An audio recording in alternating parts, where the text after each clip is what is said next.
Hi everyone, welcome to ജയിലേൺ. എൻ്റെ പേര് ഹരികൃഷ്ണൻ. നമ്മളിന്ന് ഒരു പുതിയൊരു വീഡിയോയായിട്ടാണ് വന്നിരിക്കുന്നത്. വരാൻ പോകുന്ന എക്സാമിനേഷന് വളരെ ഉപകരിക്കുന്ന ഒരു ടോപ്പിക്കാണ്. കേരളത്തിൽ ഉന്നത സ്ഥാനങ്ങൾ വഹിക്കുന്നത് ആരൊക്കെയാണ്, അതായത് കേരളത്തിലെ പദവികൾ, അതുപോലെ തന്നെ നമ്മുടെ മന്ത്രിമാരുണ്ട് അല്ലേ, മന്ത്രിമാരുടെ ഓരോ നിയോജക മണ്ഡലങ്ങൾ ഏതൊക്കെയാണ്. അപ്പോൾ ഇന്നത്തെ ക്ലാസ്സിൽ നമുക്കത് വിശദമായിട്ട് ചർച്ച ചെയ്യാം. എല്ലാവരും എന്ത് ചെയ്യുക, സ്കിപ്പ് ചെയ്യാതെ മുഴുവനായിട്ട് കാണാൻ വേണ്ടി ശ്രമിക്കുക. അതുപോലെ തന്നെ നിങ്ങൾ ഈ ചാനൽ ആദ്യമായിട്ടാണ് സന്ദർശിക്കുന്നതെങ്കിൽ ഫോളോ ചെയ്യാൻ മറക്കരുത്. ഇഷ്ടപ്പെട്ടെങ്കിൽ കമൻറ്റ് ചെയ്യുക.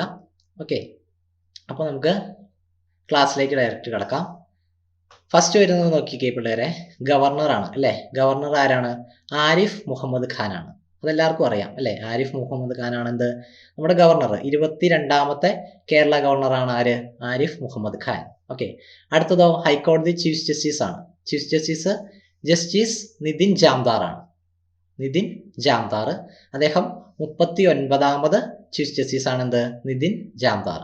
നെക്സ്റ്റ് വരുന്നത് മുഖ്യമന്ത്രി. മുഖ്യമന്ത്രി നമുക്കറിയാം പിണറായി വിജയനാണ്. മുഖ്യമന്ത്രി പിണറായി വിജയനാണ്. എത്രാമത്തെയാണ്? 23ാമത് മുഖ്യമന്ത്രിയാണ്. അതുപോലെ തന്നെ മുഖ്യമന്ത്രിയാവുന്ന 12ാമത്തെ വ്യക്തിയാണ്. 23ാമത്തെ മുഖ്യമന്ത്രി, അതുപോലെ മുഖ്യമന്ത്രിയാവുന്ന 12ാമത്തെ വ്യക്തിയാണ്. പിന്നെ ചീഫ് സെക്രട്ടറി ഈ അടുത്തിടെ മാറിയിരുന്നു. ചീഫ് സെക്രട്ടറി ആരാണ്? ചീഫ് സെക്രട്ടറി ശാരദാ മുരളീധരൻ അല്ലേ. ശാരദാ മുരളീധരൻ 49ാമത് ചീഫ് സെക്രട്ടറിയാണ് ആര്? ശാരദാ മുരളീധരൻ. അതുപോലെ ആസൂത്രണ ബോർഡ് വൈസ് ചെയർമാൻ ആണെങ്കിൽ VK Ramachandran. Okay, vice chairman ആണ് VK രാമചന്ദ്രൻ. അതുപോലെ ചെയർമാൻ ചോദിച്ചു കഴിഞ്ഞാൽ നമ്മുടെ മുഖ്യമന്ത്രി പിണറായി വിജയൻ തന്നെയാണ് അല്ലേ. ചെയർമാൻ എന്ന് പറയുന്നത് പിണറായി വിജയൻ തന്നെയാണ്. വൈസ് ചെയർമാൻ എന്ന് പറയുന്നത് ആരാണ്? VK രാമചന്ദ്രൻ. ഓക്കെ, ക്ലിയർ അല്ലേ.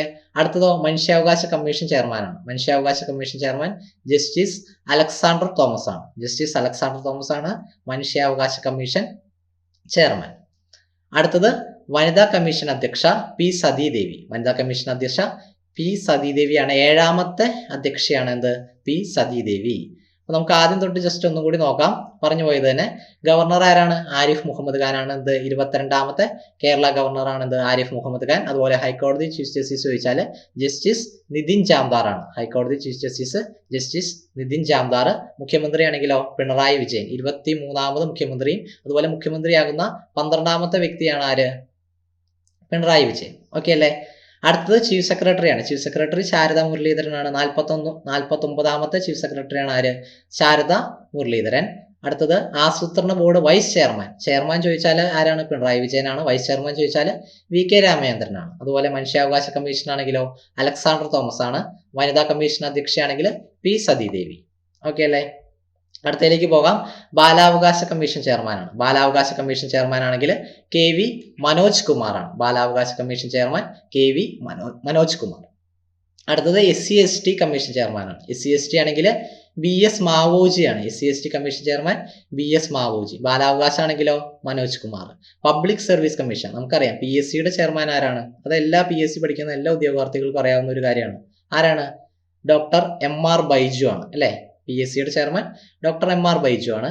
മുഖ്യ വിവരാവകാശ കമ്മീഷണർ ആണെങ്കിലോ മുഖ്യ വിവരാവകാശ കമ്മീഷണർ V ഹരിനായരാണ്. V ഹരിനായരാണ് ആര്? മുഖ്യ വിവരാവകാശ കമ്മീഷണർ. ഓക്കെ, അടുത്തത് ധനകാര്യ കമ്മീഷൻ ചെയർമാൻ. ധനകാര്യ കമ്മീഷൻ ചെയർമാൻ KN ഹരിലാൽ ആണ്. എത്രാമത്തെ ധനകാര്യ കമ്മീഷനാണ്? 7ാമത്തെ ധനകാര്യ കമ്മീഷനാണ് നിലവിലുള്ളത്. ഇതിനു മുമ്പ് ആരായിരുന്നു? SM വിജയാനന്ദ് ആയിരുന്നു. SM വിജയാനന്ദ് കുറച്ച് കൂട്ടുകാരൊക്കെ കേട്ടിട്ടുണ്ടാവും. കാരണം മുമ്പുള്ളത് SM വിജയാനന്ദ് ആയിരുന്നു 6ാമത് ഉണ്ടായിരുന്നത്. ഇപ്പോൾ ഉള്ളത് നിലവിലുള്ളത് KN ഹരിലാലാണ്, 7ാമത്തത്. ഓക്കെ, അടുത്തത് മുഖ്യ തെരഞ്ഞെടുപ്പ് കമ്മീഷണറാണ്. മുഖ്യ തെരഞ്ഞെടുപ്പ് കമ്മീഷണർ A ഷാജഹാൻ ആണ്. മുഖ്യ തെരഞ്ഞെടുപ്പ് കമ്മീഷണർ A ഷാജഹാൻ. ഓക്കെ അല്ലേ. അടുത്തത് ചീഫ് ഇലക്ട്രൽ ഓഫീസർ ആണ്. അതാരാണ്? അത് ഈ അടുത്തിടയ്ക്ക് മാറി. ഓക്കെ, അത് ഡോക്ടർ രത്തൻ ഹ്യൂ കേൽക്കർ ആണ്. Chief electoral officer Rathan U Kelkar ആണ്. അതുപോലെ അഡ്വക്കേറ്റ് ജനറൽ ആണെങ്കിൽ K Gopalakrishna Kurup. Advocate general K Gopalakrishna Kurup. അപ്പോൾ നമുക്ക് ഈ പേജ് ഒന്നുകൂടി ഡിസ്കസ് ചെയ്യാം. ബാലാവകാശ commission chairman KV Manoj Kumar. അതുപോലെ SC/ST കമ്മീഷൻ ചെയർമാൻ ആണെങ്കിൽ BS Mavoji. Public service commission chairman ആണെങ്കിൽ ഡോക്ടർ MR ബൈജു. മുഖ്യ വിവരാവകാശ കമ്മീഷണർ ആണെങ്കിൽ V ഹരിനായർ. ധനകാര്യ കമ്മീഷൻ ആണെങ്കിൽ 7ാമത്തതാണെങ്കിൽ KN ഹരിലാൽ, അല്ലെങ്കിൽ 6-ാമത്തതാണ് ചോദിക്കുന്നതെങ്കിൽ SM വിജയാനന്ദ്. ഓക്കെ, 7-ാമത്തതാണ് കറണ്ട് ആയിട്ടുള്ളതാണ് നമ്മുടെ അടുത്ത് ചോദിക്കുള്ളൂ. ധനകാര്യ കമ്മീഷൻ ചെയർമാൻ ചോദിച്ചാൽ ആരാണ്? KN ഹരിലാൽ. മുഖ്യ തെരഞ്ഞെടുപ്പ് കമ്മീഷണർ ആണെങ്കിൽ A Shajahan. Okay, chief electoral officer ഈ അടുത്തിടയ്ക്ക് മാറിയതാണ്. ഡോക്ടർ ആരാണ്? Doctor Rathan U Kelkar. Advocate general ആണെങ്കിൽ K ഗോപാലകൃഷ്ണക്കുറുപ്പ്. ഓക്കെ, അടുത്ത കുറച്ച് സാഹിത്യമൊക്കെ ആയിട്ട് ബന്ധപ്പെട്ടതാണ്. എന്ത്? സംഗീത നാടക അക്കാദമി ചെയർമാൻ ആണെങ്കിൽ മട്ടന്നൂർ ശങ്കരൻകുട്ടിയാണ് അതിന്റെ ചെയർപേഴ്സൺ എന്ന് പറയുന്നത്. ഫോക്ലോർ അക്കാദമി ആണെങ്കിലോ OS ഉണ്ണികൃഷ്ണൻ. ഫോക്ലോർ ആണെങ്കിൽ OS ഉണ്ണികൃഷ്ണൻ. ലളിതകലാ അക്കാദമി ആണെങ്കിൽ മുരളി ചീരോത്താണ്. മുരളി ചീരോത്താണ് എന്ത്? Lalithakala academy chairman. Chalachitra academy ആണെങ്കിൽ പ്രേംകുമാറാണ്. അദ്ദേഹം താൽക്കാലികമാണ് കേട്ടോ. താൽക്കാലിക ചെയർമാനാണ് ആര്? പ്രേംകുമാർ. ചലച്ചിത്ര അക്കാദമി ചെയർമാൻ പ്രേംകുമാർ. ചലച്ചിത്ര വികസന കോർപ്പറേഷൻ ആണെങ്കിൽ ഷാജി എൻ കരുൺ ആണ് എന്ത്? ചലച്ചിത്ര വികസന കോർപ്പറേഷൻ ചെയർമാൻ. അതുപോലെ സാഹിത്യ അക്കാദമി ആണെങ്കിൽ K സച്ചിദാനന്ദനാണ് എന്ത്? സാഹിത്യ അക്കാദമി പ്രസിഡന്റ്. സാഹിത്യ അക്കാദമി K സച്ചിദാനന്ദൻ. ന്യൂനപക്ഷ കമ്മീഷൻ ചെയർമാൻ ആണെങ്കിൽ AA റഷീദ്. ന്യൂനപക്ഷ കമ്മീഷൻ AA റഷീദ്. പിന്നാക്ക കമ്മീഷൻ ആണെങ്കിലോ പിന്നാക്ക കമ്മീഷൻ G ശശിധരൻ. ഒന്നും കൂടി നമുക്ക് ഡിസ്കസ് ചെയ്യാം. സംഗീത നാടകമാണെങ്കിൽ ആരാണ്? Sangeetha Nadakam Mattannur Sankarankutty. Folklore academy chairman ആണെങ്കിൽ OS Unnikrishnan. Lalithakala academy chairman ആണെങ്കിൽ മുരളി ചീരോത്ത്. ലളിതകലാ അക്കാദമി മുരളി ചീരോത്ത്. അതുപോലെ ചലച്ചിത്ര അക്കാദമി ചെയർമാൻ ആണെങ്കിലോ പ്രേംകുമാറാണ്. എന്താണ്? താൽക്കാലികമാണ് അല്ലേ. അതുപോലെ ചലച്ചിത്ര വികസന കോർപ്പറേഷൻ ആണെങ്കിൽ ഷാജി എൻ കരുൺ. ചലച്ചിത്ര വികസന corporation Shaji N Karun. Sahitya Akademi president ആണെങ്കിൽ K സച്ചിദാനന്ദൻ. സാഹിത്യ അക്കാദമി ആണെങ്കിൽ K സച്ചിദാനന്ദൻ. ന്യൂനപക്ഷ കമ്മീഷൻ ചെയർമാൻ ആണെങ്കിൽ AA റഷീദ്. പിന്നാക്ക വിഭാഗ കമ്മീഷൻ ചെയർമാൻ ആണെങ്കിൽ G ശശിധരൻ. ഓക്കെ അല്ലേ. അടുത്തത് കേരള അഡ്മിനിസ്ട്രേറ്റീവ് ട്രൈബ്യൂണൽ ചെയർമാൻ അല്ലേ. കേരള അഡ്മിനിസ്ട്രേറ്റീവ് KATയുടെ ചെയർമാൻ ആരാണെന്നാണ്? അത് CK അബ്ദുൾ റഹീമാണ്. കേരള ലോകായുക്ത ചോദിച്ചാലോ അനിൽകുമാറാണ്.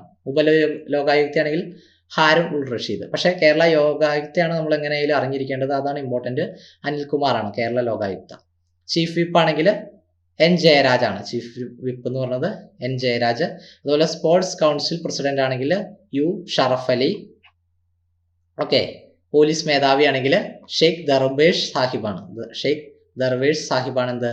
DGP പോലീസ് മേധാവി. അതുപോലെ ശമ്പള കമ്മീഷൻ 11ാമത് K മോഹൻദാസ് ആണ്. ശമ്പള കമ്മീഷൻ ചെയർമാൻ 11ാമത്തെ ശമ്പള കമ്മീഷൻ ചെയർമാൻ K മോഹൻദാസ് ആണ്. അതുപോലെ നിയമസഭാ സ്പീക്കർ ആണെങ്കിൽ AN ഷംസീർ അല്ലേ. നിയമസഭ നമുക്കറിയാം AN ഷംസീർ ആണ്. അതുപോലെ യുവജന കമ്മീഷൻ ആണെങ്കിൽ Shri M Shajar. Okay, M ഷാജറാണ് യുവജന കമ്മീഷൻ അധ്യക്ഷൻ. അടുത്തത് എക്സൈസ് മേധാവിയാണ് S മഹിപാൽ യാദവ് ആണ് എക്സൈസിന്റെ മേധാവി. അതുപോലെ ഫയർഫോഴ്സിന്റെ ആണെങ്കിൽ K പത്മകുമാർ. അത് രണ്ടും അത്ര ഇമ്പോർട്ടൻസ് ഇല്ല എങ്കിലും നമ്മൾ പഠിച്ചിരിക്കുക. കേരള അഡ്മിനിസ്ട്രേറ്റീവ് ട്രൈബ്യൂണൽ ആണെങ്കിൽ CK അബ്ദുൾ റഹീമാണ്. ലോകായുക്ത നമ്മൾ പറഞ്ഞു ആരാണ്? അനിൽകുമാറാണ് ലോകായുക്ത. ഉപലോകായുക്ത ആണെങ്കിൽ ഹാരൂൺ ഉൾ റഷീദ്. ചീഫ് വിപ്പ് ആണെങ്കിൽ N Jayaraj. Sports council president ആണെങ്കിൽ U ഷറഫ് അലി. പോലീസ് മേധാവി അതായത് DGP ആണെങ്കിൽ ഷെയ്ഖ് ദർവേഷ് സാഹിബ് അല്ലെ. ശമ്പള കമ്മീഷൻ ആണെങ്കിൽ 11ാമത്തത് K മോഹൻദാസ്. നിയമസഭാ സ്പീക്കർ ആണെങ്കിൽ ആരാണ്? AN ഷംസീർ ആണ്. യുവജന കമ്മീഷൻ ആണെങ്കിൽ ശ്രീ M ഷാജർ ആണ്. എക്സൈസ് മേധാവി ആണെങ്കിൽ മഹിപാൽ യാദവ് ആണ്. IPS ആണ് അദ്ദേഹം, IPS ഉദ്യോഗസ്ഥനാണ്. അതുപോലെ ഫയർഫോഴ്സിന്റെ ആണെങ്കിലോ K പത്മകുമാറാണ്. ഓക്കെ, അപ്പോൾ നമ്മൾ കേരളത്തിൽ ഇപ്പോൾ നിലവിലുള്ള പദവികൾ ആരൊക്കെയാണ് വഹിക്കുന്നത് അല്ലെ, ഉന്നത പദവികൾ വഹിക്കുന്നത് ആരൊക്കെയാണെന്നാണ് ചർച്ച ചെയ്തത്. നമ്മുടെ ടെലഗ്രാം ചാനലിൽ ഇതിൻ്റെയൊക്കെ PDF, അതുപോലെ 10th പ്രിലിമിനറിയുടെ സിലബസ് ബേസ് ചെയ്തിട്ടുള്ള PDF, വരാൻ പോകുന്ന സെക്രട്ടേറിയറ്റ് അസിസ്റ്റന്റ്, അതിൻ്റെയൊക്കെ നോട്ട്സ്, അതുപോലെ ക്വിസ് ആൻഡ് പോള് എല്ലാം അവൈലബിൾ ആണ്. അപ്പോൾ ടെലഗ്രാമിൽ ജോയിൻ ചെയ്യാൻ ആഗ്രഹിക്കുന്ന വിദ്യാർത്ഥികൾ ഉണ്ടെങ്കിൽ എന്ത് ചെയ്യുക, നമ്മുടെ ഡിസ്ക്രിപ്ഷനിൽ നമ്മുടെ ടെലഗ്രാമിൻ്റെ ലിങ്ക്, അതുപോലെ ഇൻസ്റ്റാഗ്രാം അതിൻ്റെയൊക്കെ കൊടുത്തേക്കാം. അപ്പോൾ നിങ്ങൾ ജോയിൻ ചെയ്യുക. ഓക്കെ, നമ്മളിനി ചർച്ച ചെയ്യാൻ പോകുന്നത് മന്ത്രിമാരും മണ്ഡലങ്ങളുമാണ് അല്ലേ. ഈ അടുത്ത് വരുന്ന എക്സാമുകൾക്കൊക്കെ ചോദിക്കുന്നതാണ് എന്ത്? മണ്ഡലങ്ങൾ അല്ലേ. ഇപ്പോൾ പിണറായി വിജയന്റെ മണ്ഡലം പറഞ്ഞു കഴിഞ്ഞാൽ ധർമ്മടമാണ്. P രാജീവിന്റെ പറഞ്ഞാലോ P രാജീവിന്റെ കളമശ്ശേരിയാണ് മണ്ഡലം. KN ബാലഗോപാൽ ആണെങ്കിൽ കൊട്ടാരക്കരയാണ്. KN ബാലഗോപാലിന്റെ മണ്ഡലം ചോദിച്ചാൽ കൊട്ടാരക്കര. വീണ ജോർജ് ആണെങ്കിൽ ആറന്മുള. K രാജൻ ആണെങ്കിൽ ഒല്ലൂരാണ് അല്ലേ. K രാജൻ ഒല്ലൂർ നിയോജക മണ്ഡലത്തിൽ നിന്നാണ് എന്ത്? ജയിച്ച് MLA ആയി, അതിനുശേഷം മന്ത്രിയായി അല്ലേ. വി അബ്ദുൾ റഹ്മാൻ ആണെങ്കിൽ താനൂർ മണ്ഡലത്തിൽ നിന്നാണ്. രാമചന്ദ്രൻ കടന്നപ്പള്ളി ആണെങ്കിൽ കണ്ണൂരിൽ നിന്നാണ്. വി ശിവൻകുട്ടി ആണെങ്കിൽ നേമം മണ്ഡലത്തിൽ നിന്നാണ്. റോഷി അഗസ്റ്റിൻ ആണെങ്കിൽ ഇടുക്കിയാണ്. VN വാസവൻ ആണെങ്കിൽ ഏറ്റുമാനൂരാണ്. ഒന്നുകൂടി നോക്കാം. പിണറായി വിജയൻ ധർമ്മടം, P രാജീവ് ആണെങ്കിൽ കളമശ്ശേരി, KN ബാലഗോപാൽ ആണെങ്കിൽ കൊട്ടാരക്കര, വീണ ജോർജ് ആണെങ്കിൽ ആറന്മുള, K രാജൻ ആണെങ്കിൽ ഒല്ലൂര്, വി അബ്ദുൾ റഹ്മാൻ ആണെങ്കിൽ താനൂര്, രാമചന്ദ്രൻ കടന്നപ്പള്ളി ആണെങ്കിൽ കണ്ണൂര്, വി ശിവൻകുട്ടി ആണെങ്കിൽ നേമം, റോഷി അഗസ്റ്റിൻ ആണെങ്കിൽ ഇടുക്കി, വി വാസവൻ ആണെങ്കിൽ ഏറ്റുമാനൂർ. ഓക്കെ, അടുത്തത് K കൃഷ്ണൻകുട്ടി ആണെങ്കിൽ ചിറ്റൂരാണ്. AK ശശീന്ദ്രൻ ആണെങ്കിലോ ഏലത്തൂർ നിയോജക മണ്ഡലത്തിൽ നിന്നുള്ളതാണ്. അതുപോലെ KB ഗണേഷ് കുമാർ ആണെങ്കിൽ പത്തനാപുരം അല്ലേ. അതുപോലെ R ബിന്ദു ആണെങ്കിൽ ഇരിങ്ങാലക്കുട, GR അനിൽ ആണെങ്കിൽ നെടുമങ്ങാട്, MB രാജേഷ് ആണെങ്കിൽ തൃത്താല, J ചിഞ്ചുറാണി ആണെങ്കിൽ ചടയമംഗലം, PA മുഹമ്മദ് റിയാസ് ആണെങ്കിൽ ബേപ്പൂർ, P പ്രസാദ് ആണെങ്കിൽ ചേർത്തല, OR കേളു ആണെങ്കിൽ മാനന്തവാടി, സജി ചെറിയാൻ ആണെങ്കിൽ ചെങ്ങന്നൂർ. അപ്പോൾ നമുക്ക് ഈ മണ്ഡലങ്ങൾ ഒന്നും കൂടി ഡിസ്കസ് ചെയ്യാം, ശ്രദ്ധിച്ചിരിക്കുക. പിണറായി വിജയൻ ആണെങ്കിൽ ധർമ്മടം അല്ലേ. P രാജീവ് ആണെങ്കിൽ കളമശ്ശേരി, KN ബാലഗോപാൽ ആണെങ്കിൽ കൊട്ടാരക്കര, വീണ ജോർജ് ആണെങ്കിൽ ആറന്മുള, K രാജൻ ആണെങ്കിൽ ഒല്ലൂർ, വി അബ്ദുൾ റഹ്മാൻ ആണെങ്കിൽ താനൂർ, രാമചന്ദ്രൻ കടന്നപ്പള്ളി ആണെങ്കിൽ കണ്ണൂർ, വി ശിവൻകുട്ടി ആണെങ്കിൽ നേമം, അതുപോലെ റോഷി അഗസ്റ്റിൻ ആണെങ്കിൽ ഇടുക്കി, VN വാസവൻ ആണെങ്കിൽ ഏറ്റുമാനൂർ, K കൃഷ്ണൻകുട്ടി ആണെങ്കിൽ ചിറ്റൂർ, AK ശശീന്ദ്രൻ ആണെങ്കിൽ Elathur, okay, KB Ganesh Kumar Pathanapuram, R Bindu Irinjalakuda, GR Anil ആണെങ്കിൽ നെടുമങ്ങാട്, MB രാജേഷ് ആണെങ്കിൽ തൃത്താല, J ചിഞ്ചുറാണി ആണെങ്കിൽ ചടയമംഗലം, PA മുഹമ്മദ് റിയാസ് ഏത് മണ്ഡലത്തിൽ നിന്നാണ്, ബേപ്പൂരിൽ നിന്നാണ്, P പ്രസാദ് ആണെങ്കിൽ ചേർത്തല, OR കേളു ആണെങ്കിൽ മാനന്തവാടി, അതുപോലെ സജി ചെറിയാനാണെങ്കിൽ ചെങ്ങന്നൂർ. മൊത്തം 21 മന്ത്രിമാരാണെന്ന് നമുക്ക് നിലവിലുള്ളത് അല്ലേ. 15% നമ്മുടെ ടോട്ടൽ നിയോജക മണ്ഡലങ്ങൾ, അതായത് ടോട്ടൽ കോൺസ്റ്റിറ്റ്യുവൻസി എത്രയാണോ അതിൻ്റെ 15% എന്ത് നമുക്ക് മന്ത്രിമാരെ ഉൾക്കൊള്ളിക്കാൻ പറ്റുള്ളൂ. നമുക്ക് എത്ര ഇതുണ്ട്, 140 മണ്ഡലമുണ്ട് അല്ലേ. 140ൻ്റെ 15% എന്ന് പറഞ്ഞാൽ 21 അല്ലേ. അപ്പോൾ 21 മന്ത്രിമാരെയാണ് നമുക്ക് മാക്സിമം ഉൾക്കൊള്ളിക്കാൻ കഴിയുള്ളൂ. ഓക്കെ, അപ്പോൾ ഇന്നത്തെ ക്ലാസ് നിങ്ങൾക്ക് ഇഷ്ടപ്പെട്ടെങ്കിൽ നിങ്ങൾ എന്ത് ചെയ്യുക, ലൈക്ക് ചെയ്യുക, ഷെയർ ചെയ്യുക, കമൻറ്റ് ചെയ്യുക. Thank you.